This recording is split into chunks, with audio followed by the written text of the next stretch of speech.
الحمد لله رب العالمين والصلاة والسلام على المبعوث رحمة للعالمين نبينا محمد وعلى آله وصحبه أجمعين. يقول الله تبارك وتعالى: يا أيها الذين آمنوا اتقوا الله حق تقاته ولا تموتن إلا وأنتم مسلمون. أما بعد فإن أحسن الكلام كلام الله وخير الهدى هدى محمد صلى الله عليه وسلم وشر الأمور محدثاتها فإن كل محدثة بدعة وكل بدعة ضلالة وكل ضلالة في النار. اللهم إنا نسألك الهدى والتقى والعفاف والغنى. اللهم إنا نسألك من الخير كل عاجله وآجله ما علمنا منه وما لم نعلم، ونعوذ بك من الشر كل عاجله وآجله ما علمنا منه وما لم نعلم. اللهم إنا نسألك الجنة وما قرب إليها من قول وعمل، ونعوذ بك من النار وما قرب إليها من قول وعمل. اللهم إنا نسألك من خير ما سألك منه عبدك ونبيك صلى الله عليه وسلم، ونعوذ بك من شر ما عاذ به عبدك ونبيك صلى الله عليه وسلم. اللهم لا تدع لنا ذنبا إلا غفرته، ولا دينا إلا قضيته، ولا مريضا إلا شفيته، ولا ضالا إلا هديته. أما بعد. Waalaikumsalam. السلام. Para jemaah yang dimuliakan oleh Allah Subhanahu wa taala, melanjutkan bahasan dari kitab At-Tanqiyah wa Takrib yang dikarang oleh Syekh Al-Qadhi Abu Syuja' rahimahullah taala. Kita masuk ke rukun-rukun nikah. Beliau mengatakan rahimahullah taala, wa la yasihu 'aqdun nikah, tidak sah akad nikah itu illa biwalin, kecuali harus dengan wali, wa syahidai adlin, dan minimal dua orang saksi yang adil, dua orang saksi yang soleh. Ini sebagaimana Allah Subhanahu wa taala berfirman dalam surah An-Nur ayat 32, wa ankihul ayyama minkum was-salihina min ibadikum wa imaikum. Nikahkanlah orang-orang yang masih sendirian di antara kalian. Nikahkanlah. Ini perintah dari Allah kepada para wali. Sehingga tidak boleh seorang itu dia menikah tanpa wali. Kemudian juga Allah juga berfirman dalam surah Al-Baqarah ayat 232, fala ta'dhuluhunna yankihna azwajahunna idza tarada bainahum bil ma'ruf. Jangan kalian oleh para wali melarang mereka untuk menikah, terutama yang sudah cerai kemudian orang tuanya ikut campur, tidak mau anaknya nikah lagi sama mantan suaminya, maka ini dilarang oleh Allah. Jangan kalian larang mereka untuk menikah. Idza tarada bainahum, jika mereka saling suka sama suka, kalau mereka masih saling mencintai, menunjukkan bahwasanya di sini ada hak wali di sini yang menikahkan.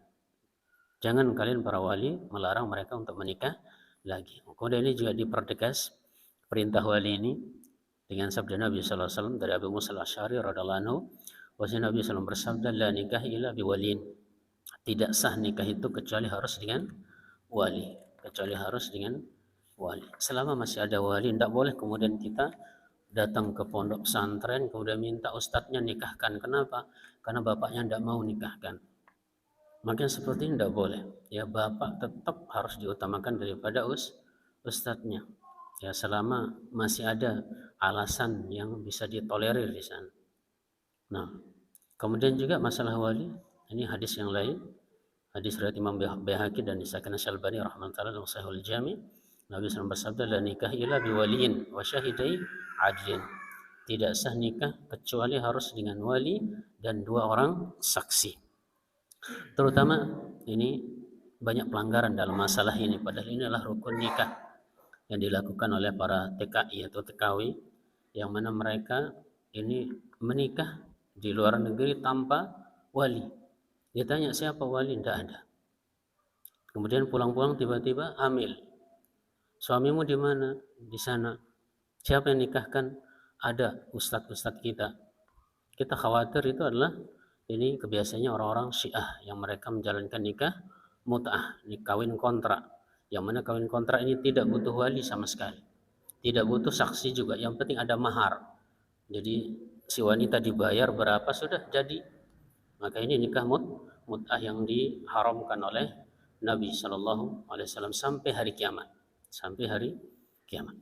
Kemudian dari Aisyah radhiallahu anha, Rasulullah SAW bersabda, ayyuma imra'atin nukihat bighairi idzni waliha, wanita mana saja yang menikah tanpa izin walinya, fanikahuha batil, fanikahuha batil, fanikahuha batil, maka nikahnya batil, kata. Batal, tidak sah, tidak sah, tidak sah. Sesuatu yang tidak sah di sini maka nanti dia dihukumi berzina. Ya, dia dihukumi berzina sampai mereka pisah. Fa in dakhala biha falahal mahru bimastahala min farji. Kalau sudah kedung, mereka sudah ini melakukan hubungan suami istri dari pernikahan yang batil itu, maka si perempuan itu berhak mendapatkan mahar. Kenapa? Karena dia sudah mempersembahkan kehormatannya kepada si laki. Fa in istajaru, kemudian Nabi SAW, kalau para wali ini berseteru, tidak ada yang mau ngalah, semua mau jadi wali, fasultan waliyu man la wali alahu.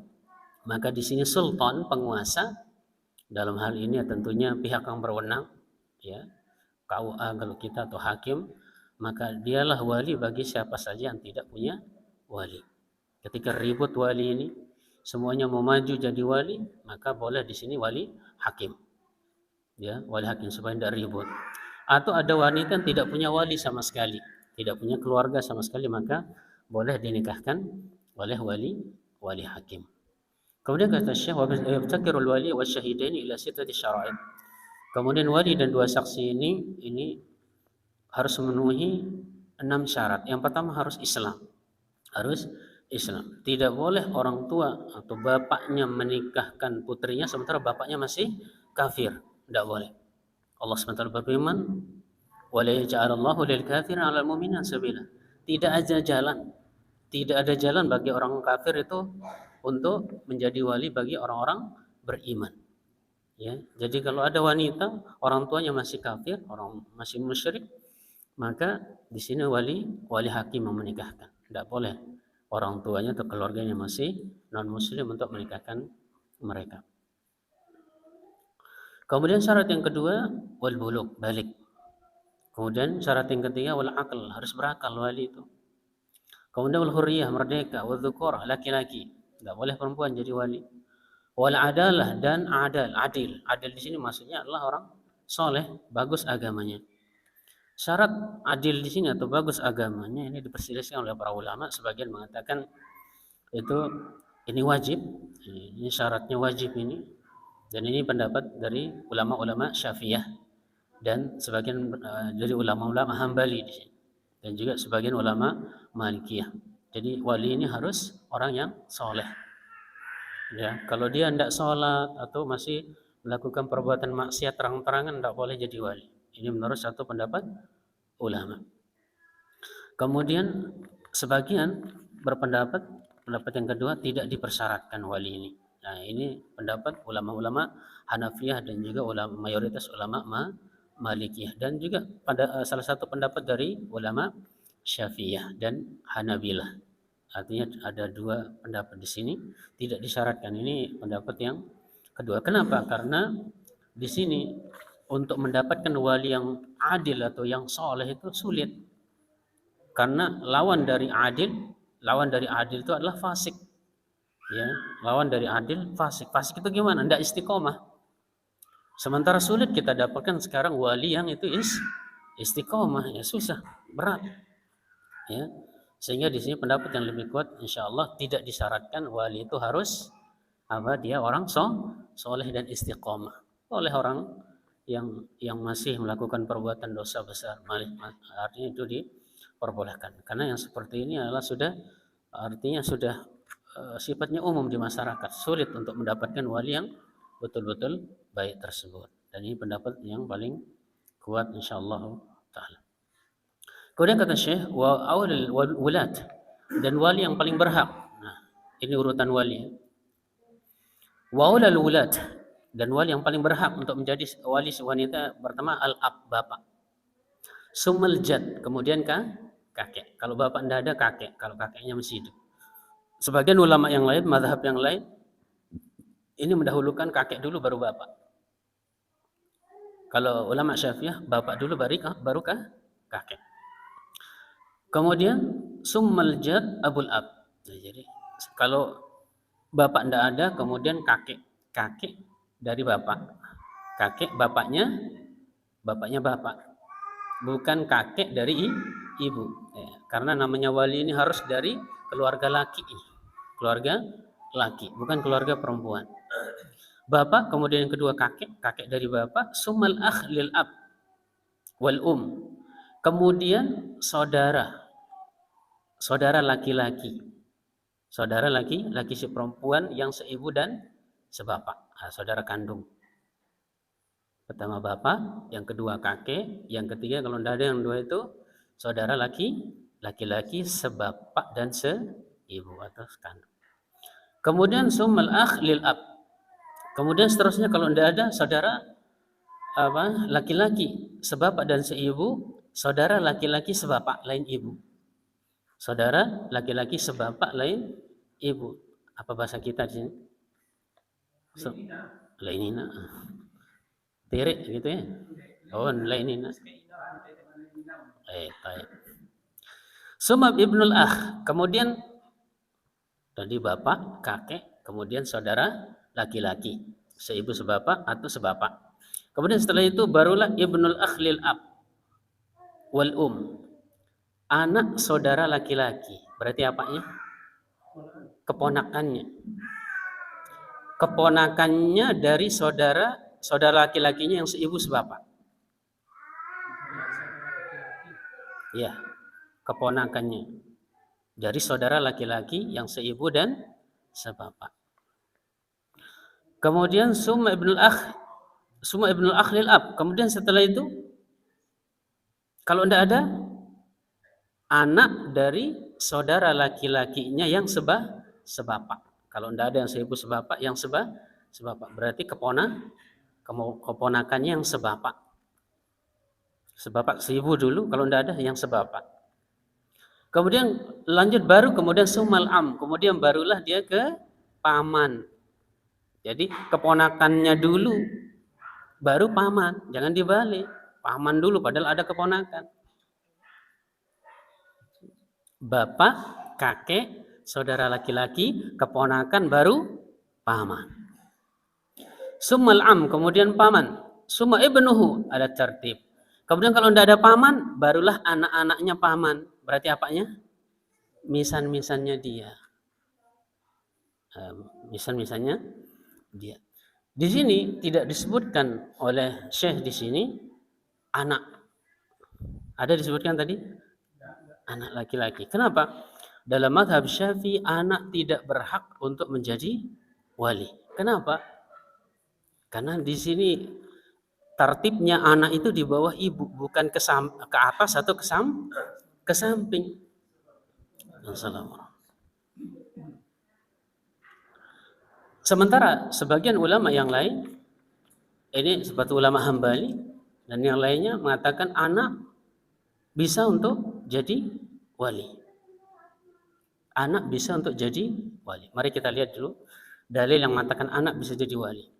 Hadis Ummu Salamah. Lamman qadat iddatuha ba'asa ilaihi Abu Bakar yakhtubuha alaihi falam tuzawwijhu. Ketika Ummu Salamah ini sudah selesai masa iddahnya, Abu Bakar datang untuk melamarnya, tapi dia tidak mau. Faba'asa ilaihi Rasulullah sallallahu alaihi wasallam Umar bin Khattab yakhtubuha alaihi. Kemudian setelah itu Nabi sallallahu alaihi wasallam melamar beliau lewat siapa? Umar bin Khattab. Nabi melamar Ummu Salamah lewat Umar bin Khattab. Faqalat akhbir Rasulullah sallallahu alaihi wasallam anni imra'atun ghaira. Kemudian dia bilang, kasih tahu Nabi, katanya Ummu Salamah, saya ini wanita yang sangat cemburu sekali. Berat kalau saya dimadu-madu itu. Nah, seperti wanita sekarang lah. Wa anni imra'atun musbiyah wa laysa ahadun min awliya'i syahidun. Kemudian saya tidak punya wali. Saya sendiri, tidak ada wali saya. Fa'ata Rasulullah sallallahu alaihi wasallam fatakara dzalika lahu faqala. Kemudian Umar datang kepada Nabi sallallahu alaihi wasallam diceritakan alasannya. Faqala irji ilaihi. Kemudian Nabi sallallahu alaihi wasallam tidak menyerah. Balik lagi bilang, "Faqullaha amma qaluki inni imra'atun ghaira fa as'adallaha laki fayudhibu ghairataki." Adapun kalau dia bilang dia pencemburu, insyaallah saya akan berdoa kepada Allah supaya sifat cemburunya itu hilang.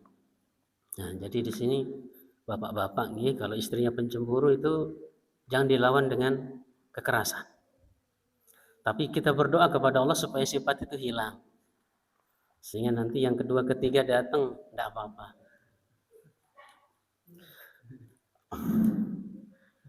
Wa amma qawliki in imra'atun masbiyah fasatukfina sibyanaka. Adapun kalau dia bilang saya ini sendiri, maka nanti apa? Nanti ada anak-anakmu nanti yang akan buat rame. Wa ma qaulika anna laysa min awliya'i syahidun falaysa ahadun min awliyaiki syahidun wala ghaibun yukrahu dzalik. Adapun kalau dia bilang saya ini tidak ada wali saya sama sekali, maka Nabi mengatakan masa tidak ada wali sama sekali. Faqalat li ibniha, maka Ummu Salamah berkata kepada anaknya, nama anaknya ini Umar ibnu Salamah, Umar ibnu Abi Salamah. Kum fazawwaj Rasulullah sallallahu alaihi wasallam. Wahai Umar, nikahkanlah Rasulullah sallallahu alaihi wasallam. Dan berarti yang lain Nabi berkata kepada anaknya Umar ibnu Abi Salamah ini, wahai Umar, nikahkanlah ibumu ini. Nah, ini dalil yang mengatakan bahwasanya anak bisa jadi wali. Kita lihat pendapat ulama Syafi'iyah, kenapa anak tidak bisa jadi wali. Yang pertama, dalam riwayat ini kata mereka, dan ini juga mendapat salah satu pendapat dari Imam Ahmad, tidak bisa. Umar ketika Nabi SAW menyuruh dia untuk menikahkan beliau dengan ibunya Ummu Salamah, waktu itu berumur 3 tahun.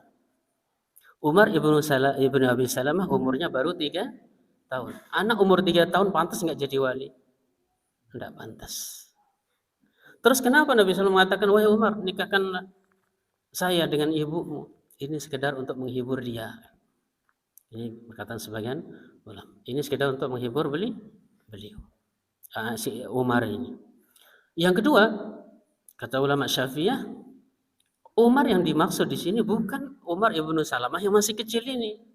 Tapi yang dimaksud adalah Umar bin Khattab. Kenapa? Karena Umar bin Khattab dengan Ummu Salamah ini masih satu kerabat. Dia ketemu di Makhzumiyah, nama buyutnya. Ya, Bani Makhzum. Umar juga Bani Makhzum, Ummu Salamah juga Bani Makhzum. Berarti akan satu kerabat dia. Dan Umar bisa untuk menjadi wali. Jadi Umar bin Khattab yang dimaksud di sini bukan Umar ibnu Abi Salamah, anaknya masih umur berapa tahun tadi? 3 tahun. Dan Nabi SAW meninggal dia berumur 9 tahun. Alasan yang ketiga, supaya kita paham nih, ya. Nabi SAW selama beliau menikah butuh nggak kepada wali? Apakah Nabi SAW butuh wali? Tidak. Para ulama sepakat Nabi SAW tidak butuh wali sama sekali. Karena itu kekhususan beliau SAW. Bahkan Nabi langsung dinikahkan oleh beberapa istrinya seperti Zainab dan yang lainnya langsung dari atas langit dinikahkan. Tidak butuh wali. Itu kekhususan Nabi SAW. Itulah ada 3 alasan kenapa ulama Syafi'iyah ini tidak membolehkan anak itu menjadi wali. Gimana? 3 alasan ini kuat apa enggak? Kuat apa enggak? Kuat. Ya. Sehingga kalau misalnya kawannya langsung dia ke wali hakim, tidak mau pakai anaknya, misalnya, tolong dimaklumi. Dan ini kuat nih. Pertama, Umar waktu itu umurnya 3 tahun, tidak berhak jadi wali. Sementara tadi wali syaratnya harus balik. Yang kedua adalah Nabi SAW tidak butuh kepada wali.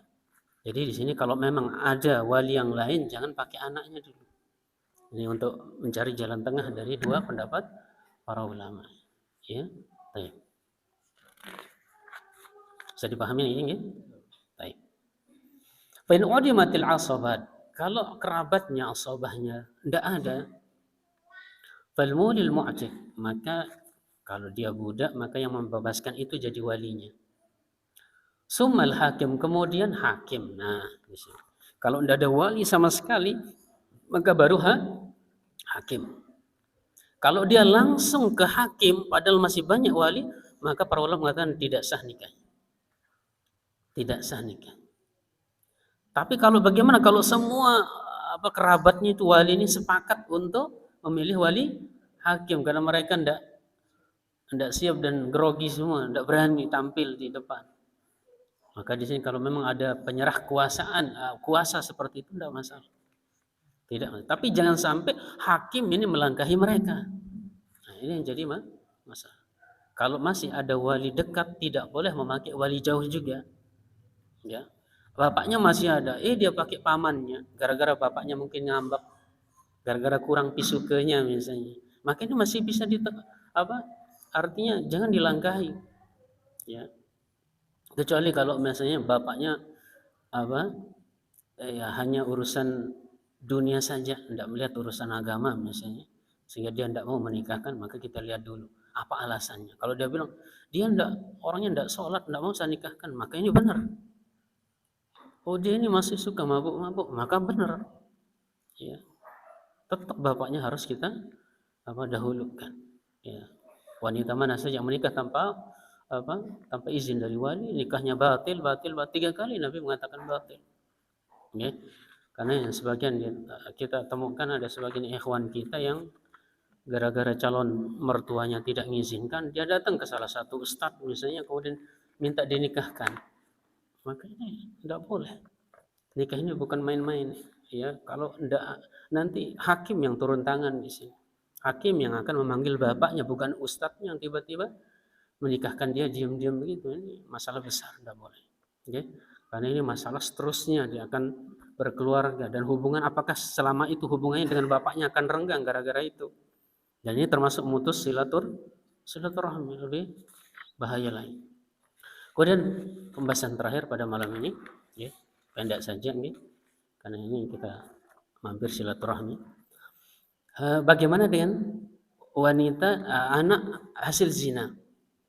Ada gadis tapi dia anak zina. Siapa yang menjadi walinya? Sebelumnya kita pahami dulu bahwasanya orang yang berzina tidak lepas dari 2 keadaan atau 3 keadaan. Yang pertama, orang yang berzina tersebut dia punya pasangan, artinya punya suami, punya istri. Si wanita yang berzina ini punya suami. Maka di sini kalau ada orang tiba-tiba mengklaim ini anak saya, maka tidak boleh didengar. Laki-laki itu, saya selingkuh kok dengan dia, ini berarti anak saya, tidak boleh. Karena di sini berlaku sabda Nabi SAW, al-waladu lil firas. Anak itu adalah milik pemilik ranjang. Milik pemilik ranjang siapa? Suaminya. Suami si perempuan. Walil akhir al-hajar. Adapun orang yang berzina tidak dapat apa-apa. Orang yang berzina tidak dapat apa-apa. Ini keadaan yang pertama. Kecuali kalau kemudian terjadi saling laknat di sini. Saling melaknat, mula'anah namanya. Karena suaminya curiga istrinya berzina, maka di sini mereka disuruh mula'anah. Nanti ada pembahasannya, mereka harus saling laknat 5 kali. Yang terakhir, murka Allah, laknat Allah bagi saya kalau saya bohong. Ini kalau antara suami dan istri sini sudah genting dia, karena dia curiga istrinya selingkuh. Buktinya apa? Dia di Malaysia kok tiba-tiba istrinya hamil di rumah. 4 tahun di Malaysia, tidak pernah pulang, tiba-tiba istrinya melahirkan anak. Curiga apa enggak? Sangat. Nah, di sini nanti mereka berdua didudukkan oleh hakim saling laknat. Setelah saling laknat sudah pisah sampai hari kiamat, tidak boleh balik lagi. Dan anak yang tidak jelas ini dinasabkan ke ibunya. Artinya bapaknya ini tidak berhak jadi wali. Ini keadaan yang pertama. Yang kedua adalah takun al-mar'ah dzat firas. Yang kedua, ada orang wanita tidak punya suami. Kemudian dia tiba-tiba melahirkan. Dan tidak ada satu laki-laki pun yang mengaku itu anaknya. Tidak ada satupun laki-laki itu mengaku anaknya. Sepi sekali. Maka anak ini dinasabkan ke siapa? Dinasabkan ke ibunya. Terus siapa yang jadi walinya? Wali hakim. Wali hakim. Keadaan yang ketiga, ada seorang gadis, ini yang banyak terjadi. Yang ketiga, ada seorang wanita belum punya suami, tiba-tiba hamil, punya anak. Kemudian ada yang ngaku, ada laki-laki yang datang ngaku kalau itu anak saya.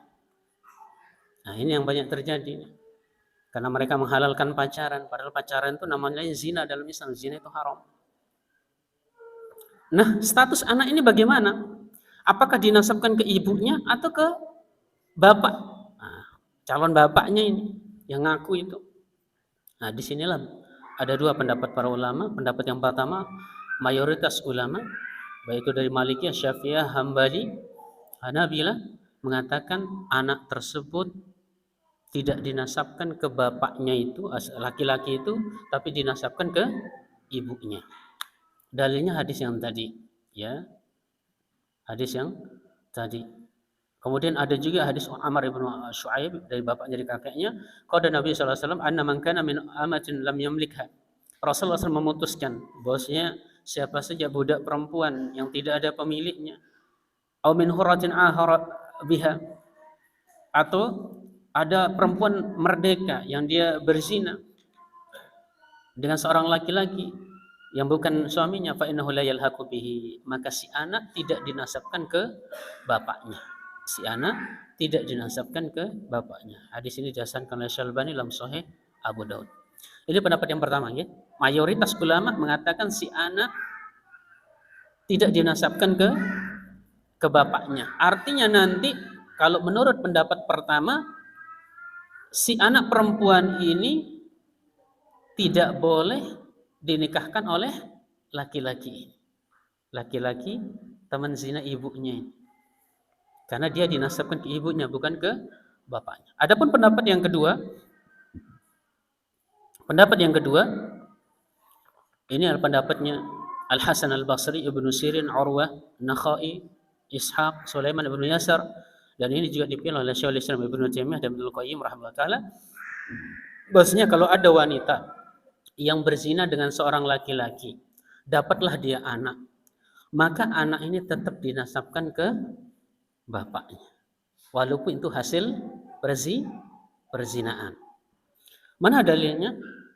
Dalilnya hadis al-waladu lil firash. Hadis al-waladu lil firash, anak itu adalah pemilik ranjang, ini dibawa kepada orang yang sudah bersuami istri, bukan kepada wanita yang belum punya suami. Kemudian dalil yang kedua, Umar bin Khattab yulidu auladal jahilah biman istilatuhum wa ilhakum biman istalhaqahum idza lam yakun hunaka firash. Umar bin Khattab radhiyallahu anhu dulu mereka beliau menasabkan anak-anak hasil zina di zaman jahiliyah itu kepada bapaknya.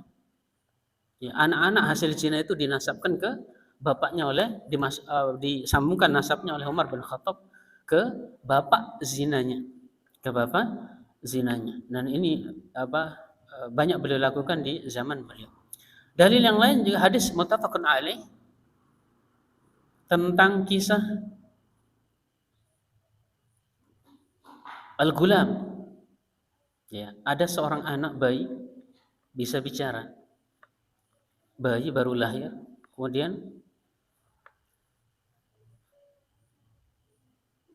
ditanya dia, qala man abuka ya gulam? Wahai bayi, siapa bapakmu? Maka si bayi mengatakan, qal ar-ra'i. Bapak saya adalah si penggembala itu. Kisahnya ini namanya, ada seorang ahli ibadah namanya Jurayj. Mungkin pernah dengar ya. Jurayj ini ahli ibadah, alim, digoda oleh seorang perempuan. Tidak mau dia. Terus digoda, tidak mau. Akhirnya suatu saat si wanita ini hamil. Kemudian dia bilang, siapa yang menghamili kamu? Saya dihamili oleh si Jurayj. Gempar, satu penduduk mau bakar Jurayj. Akhirnya dengan izin Allah, mereka nanya langsung ke bayi yang lahir itu. Siapa bapakmu? Maka dia bilang apa? Ar-ra'i, penggembala kambing itu bapak saya. Artinya di sini Allah SWT menceritakan di sini siapa bapakmu. Berarti disahkan bapaknya walaupun itu adalah hasil zina. Sehingga di sini kesimpulannya, anak hasil zina kalau betul-betul dia anak ini sperma dari si laki-laki, biasanya kan terjadi sekarang si anak-anak SMA ini pada hamil di luar nikah. kemudian oleh orang tuanya dinikahkan, kan gitu. Dinikahkan. Menurut jumhur ulama, mayoritas ulama, anak hasil mereka ini dinasabkan ke ibunya. Karena ini hasil zina. Tapi menurut pendapat yang kedua tadi, Hasan al-Basri, Ibnu Sirin, Syekhul Islam Ibnu Taimiyah, Ibnu Qayyim, tetap anak ini dinasabkan ke bapaknya walaupun itu hasil zina dulu. Dengan syarat apa? Dengan syarat memang betul-betul anak ini sperma si laki-laki. Sehingga nanti ketika si anaknya ini ternyata anaknya adalah perempuan, ketika dia mau menikah, boleh nggak bapaknya ini, ya, sudah dinikahkan nih sama orang tua, boleh nggak bapak ini jadi wali nikah? Maka jawabnya boleh. Kalau betul-betul itu adalah sperma dari si laki-laki. Tapi sekarang kalau ada, naudzubillah min dzalik, ada perempuan yang dia memang profesinya PSK. Tahu PSK? PSK, kupu-kupu malam kalau di sinetron gitu. Itu profesinya, sehingga banyak laki-laki yang nyiram di rahimnya. Kemudian tiba-tiba lahir anak. Siapa ini? Yang spermanya siapa? Sementara banyak laki-laki yang menyetubuhi dia. Maka disinilah anak ini tidak bisa dinasabkan kepada salah satu laki-laki. Karena tidak jelas sperma siapa. Sehingga nanti anak ini dinasabkan ke ibunya dan si laki-laki yang nanti ngaku-ngaku ini jadi bapaknya tidak bisa jadi wali. Karena tidak jelas sperma mana. Tapi kalau jelas dia, seperti yang banyak terjadi sekarang, anak-anak muda pacaran kemudian dia hamil, kemudian langsung dinikahkan, maka ya ini suaminya itulah anak dari si perempuan. Kalau memang itu betul-betul dari sperma dia. Bisa dipahami? Baik. Jadi ini mungkin yang agak krusial di zaman kita. Alhamdulillah min dzalik. Ini anak-anak muda yang menganggap zina itu biasa, kemudian akhirnya dapat anak. Ya kalau mereka langsung dinikahkan, alhamdulillah, artinya lebih minim kerusakannya. Sekarang yang paling berbahaya kalau mereka kemudian mengadakan aborsi, pengguguran kandungan, sudah dapat dosa zina, dosa besar, belum lagi dosa membunuh anak, lebih besar lagi. Aborsi. Oleh karena itu nih kewajiban kita sebagai orang tua ini menjaga anak-anak putri kita, jangan sampai dia bergaul bebas. Ya, langkah pertama jangan kita sekolahkan dia di sekolah-sekolah yang campur laki dan perempuan, apalagi ini masa-masa penuh cinta mereka, masa-masa SMA, SMP. Ini nafsunya sedang bergejolak, saling senggol saja bisa kepanasan mereka. Sementara tiap hari mereka kadang satu bangku. Bagaimana ini? Kemudian nanti main-main sampai malam baru pulang. Enggak boleh. Ya, orang tua muslim ini tanggung jawab, amanah kita. Ya, kita jaga anak perempuan ini sampai betul-betul dia ke jenjang pernikahan dengan selamat. Selamat agama, selamat segala macamnya. Ya, ini kewajiban. Makanya di sini enggak gampang kita masuk surga bersama anak-anak kita ini. Enggak gampang kita masuk surga kemudian ditahan oleh anak perempuan kita di pintu neraka begitu. Kunna hijab minan nar, kata Nabi. Anak-anak perempuan ini nanti akan menjadi penghalang bapaknya dari neraka. Kapan? Kalau memang kita sebagai bapak betul-betul menjaga anak kita perempuan ini. Karena anak perempuan tuh susah. Kalau sudah dipegangi HP apalagi bisa motoran, sudah alamat akan rusak. Naudzubillah min, yang susah juga kita. Susah di mana? Di akhirat lebih susah nanti pertanggungjawaban. Kullukum ra'in. Kalian ini akan ditanya nanti oleh Allah Subhanahu wa taala tentang amanah yang diberikan berupa anak. Oleh karena itu urusan yang paling segera dan itu termasuk yang disyariatkan untuk buru-buru adalah apa? Menikahkan anak perempuan. Kalau memang boleh minta izin ke pihak KUA, nikahkan walaupun masih umur SMP. Allah Ta'ala misal. Kita tutup dengan baca doa kafaratul majlis. Subhanakallahumma wa bihamdika asyhadu an la ilaha illa anta astaghfiruka wa atubu ilaik. Assalamualaikum warahmatullahi wabarakatuh.